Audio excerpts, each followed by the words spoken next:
Well, I'm just gonna, I guess, wanted to ask you, like, how's the weight cut? I mean, how are you feeling during this fight week? I know there's a couple days out now from fight night, but how are you feeling currently? Relatively good. Obviously, it's never nice cutting weight, but I'm working with Dr. Sean Aspinall. I've been working with him heavily the last 2 years and really changed my physique. And to be fair, this is probably the best I've felt coming into this stage. Normally, I hate the interview process and I hate doing the green screen and everything because I just feel so drained and you're just literally dreading going through it. But I feel really good. I ate more than I felt I should all the way through it, and my weight's been in a really good place. I've come in a lot heavier starting my weight cut than where I am now, so we're not expecting any problems making weight. The main thing is just refueling and getting back up to prime condition for me, and I just can't wait. I'm so excited. The tough guy and Jeremy Stephens, obviously he's going to have the hometown crowd in front of him with him supporting him. I mean, how do you kind of overcome that as a fighter, coming into somebody's city or town that they're from and kind of trying to, take a win over them? I'm Welsh. Oh, that was loud. I'm Welsh. I'm looking forward to it. Like I said in a prior interview, if someone doesn't spit on me, I'm probably going to be annoyed.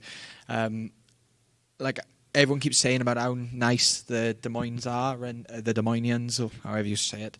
But it's not something I worry about. Like, I'm going in there to do a job. I'm going in there to destroy a man who's 39.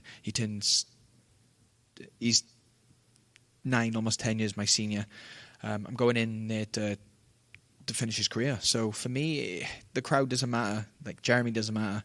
All that matters is me showing I deserve to be here and how good I can perform and put my footstep back on that ladder, because my last trip here, my last 4 fights I had under the UFC roster, none of them went well. None of them performed.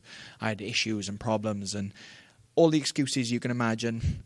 And everything's gone well. There's no injuries. My camp's gone brilliant. I feel fantastic. So Saturday night, I get to go out there and put on the pinnacle performance I can do and show the world that I'm going to be in the top 15 and show the world I'm going to be top 10, I'm going to be top 5, and I'm going to contest for that belt one day. And for those looking at this interview before I fight and thinking, just wait. What kind of skills does Jeremy have from a fighter's perspective that you kind of see in his game? Hardest hitter 145. I don't think that was in question when he was there. He hits hard.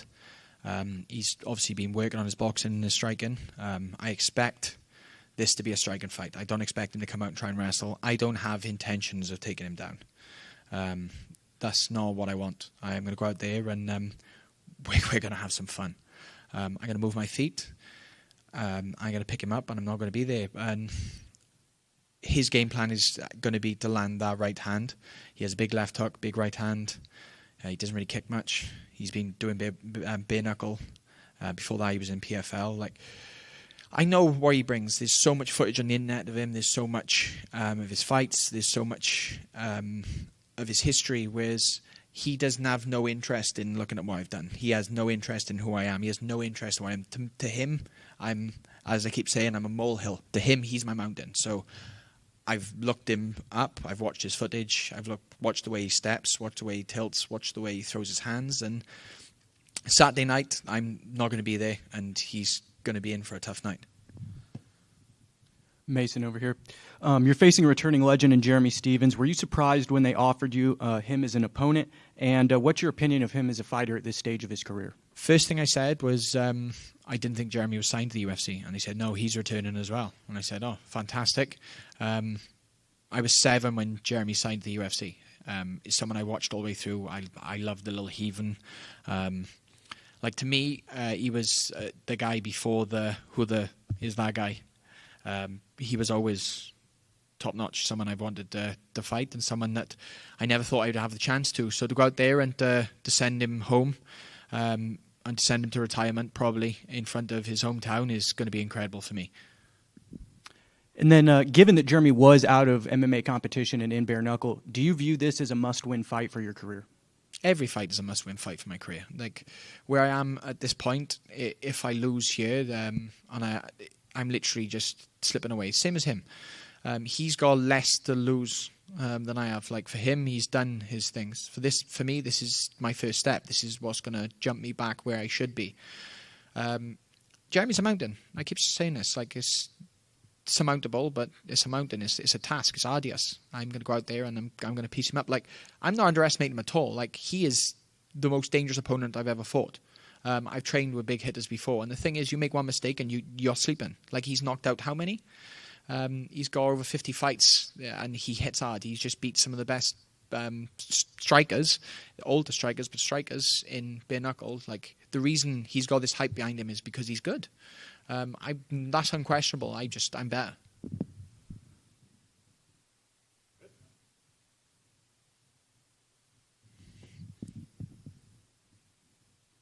Got it? Yeah, it was not turned off.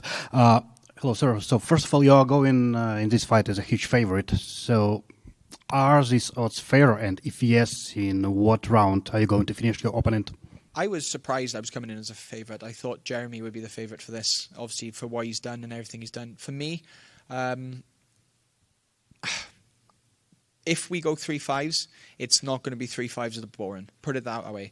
Like I'm going out there with the intentions of finishing him wherever it ends up, but this is going to be a tough fight. Like this is going to be a crazy fight. Like if this isn't fight of the night, then it just means the card is crazy.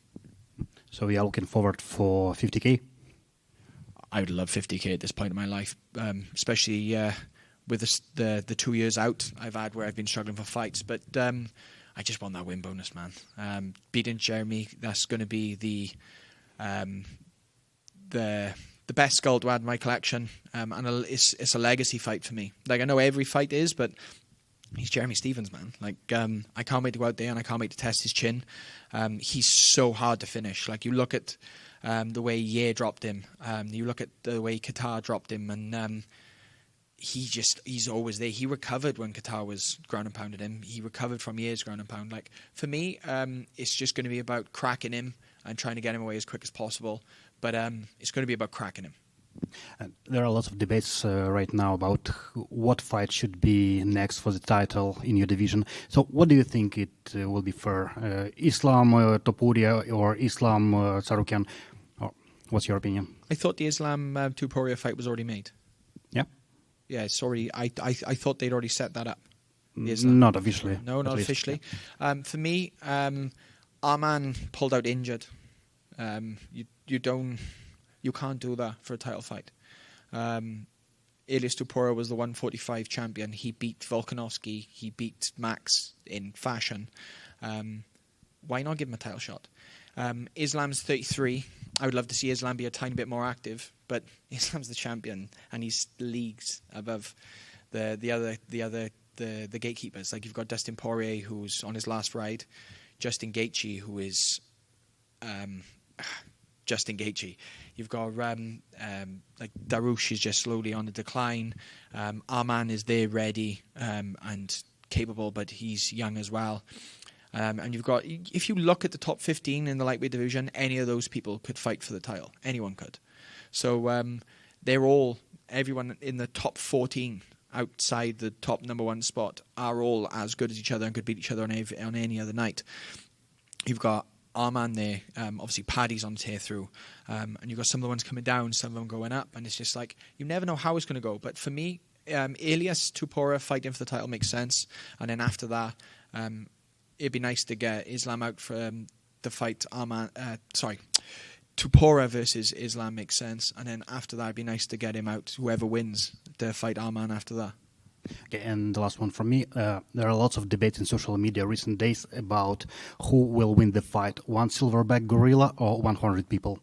So what's your opinion on that point? Yeah, I've seen it. It's all over Twitter at the moment. My big question to that is, do the humans get time to prepare, and are they allowed to use tools? Because that's the only thing humans do. The reason we conquered everything, the ecosystem, is because we use tools, and we're not monkeys. So 100 males versus a gorilla with no equipment and no time to prepare, they're going to get slaughtered. You give 2 males time to prepare, and they could probably take down a gorilla, no problem.